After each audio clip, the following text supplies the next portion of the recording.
Sino po naniniwala isang araw, alaala na lang ang payo ng mga magulang mo sa'yo? At sino po naniniwala, isang araw, yung nanay na kasama mo ngayon, maaaring katabi mo ngayon, yung tatay na kasama mo ngayon, isang araw, aalalahanin mo na lang din. Hindi kayo forever na magkasama.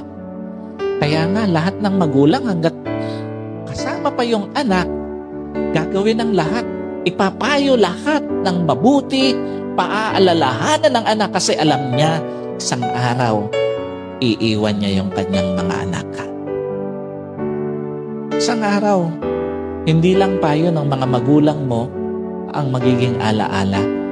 Kahit magulang mo isang araw, magiging alaala na lang sa buhay mo. Kaya nga napakapalad mo kung may magulang ka pa ngayon na kasama, may magulang ka pa ngayon na nagpapayo sa'yo, may magulang ka pa na nagpapaalala sa'yo. Kasi one day, wala na yan sa tabi mo.